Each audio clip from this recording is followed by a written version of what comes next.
মাংস আমার হয়ে গেছে। এখন আমি বাটিতে বাইরা দিব।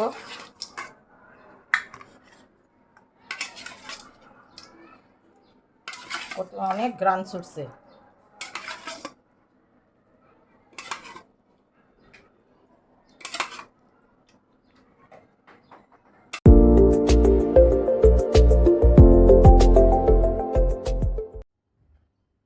আসসালামু আলাইকুম। আজকে আমি গরুর মাংস সাদা ভুনা করব।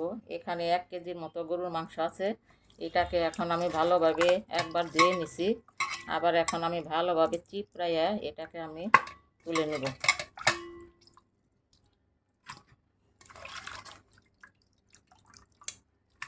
অনেক সময় আমরা ঝাল মাংস বেশিরভাগই খাই, কিন্তু এই সাদা ভুনাটা খুবই মজা। এই যে 1 কেজি মাংস, এটা আমি ভালোভাবে পানি চিপড়াই নিছি।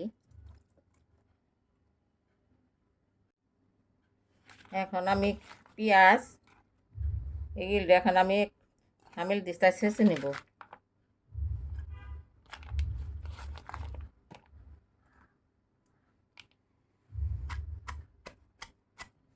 এখন পেস্টটা হয়ে গেছে। এখন এখানে আদা কুচি আছে, কিছু রসুন আছে, আর কাঁচামরিচ আছে। এগুলো আমি সবগুলি এখন এটার ভিতর ছেঁচে নেব।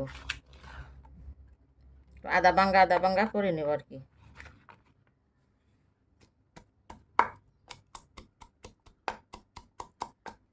এই যে আমার এটা হয়ে গেছে, সবগুলি যে ছেঁচা হয়ে গেছে।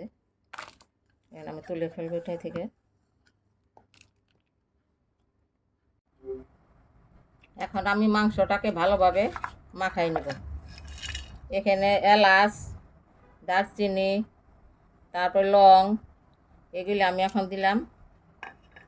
তার সাথে যে ছেঁচে নিয়েছিলাম পেঁয়াজ, কাঁচামরিচ, রসুন, সব এটা দিয়ে দিলাম। আর দিয়ে দিলাম স্বাদ মতো লবণ।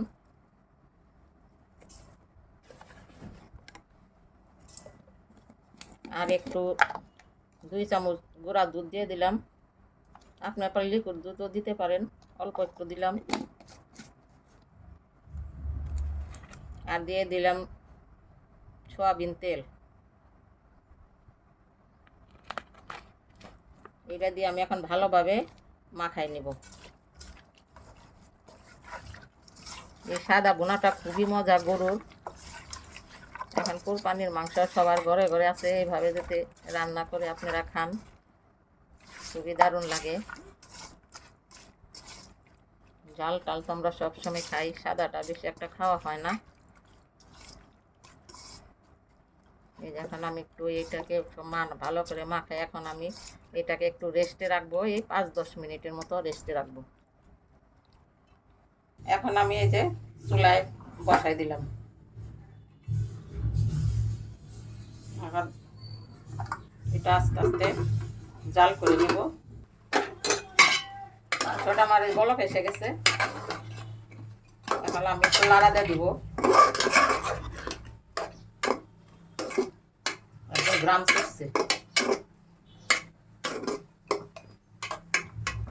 এটাকে আমি এখন আস্তে আস্তে মিডিয়াম জালে আমি এটাকে বসায় রাখবো। আস্তে আস্তে এটা মাংসটা গলবে। বেশিক্ষণ সময় লাগবে না, কুরবানির মাংস অল্প জালে গলে যায়। এখন মাংসটা আমার প্রায় হয়ে গেছে। আর মাংসটা গলেও গেছে, একদম গলে গেছে।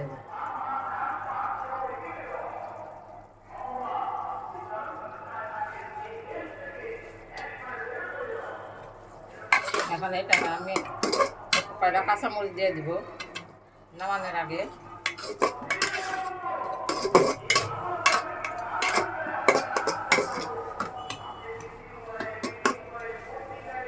এখন নামাই রাখবো।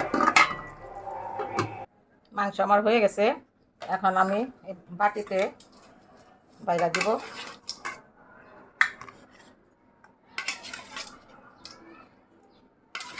অনেক গ্রান ছুটছে।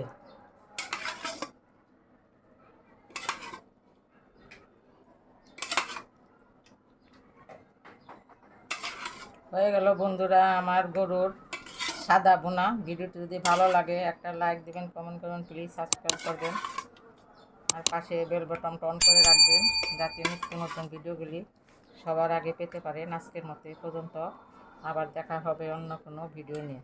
ধন্যবাদ সবাইকে। আমি এক পিস খেয়ে দেখি কী অবস্থা। দারুণ হয়েছে, খুবই মজার, টেস্টি। আপনারা একবার হলেও এভাবে বানিয়ে খেয়ে দেখবেন।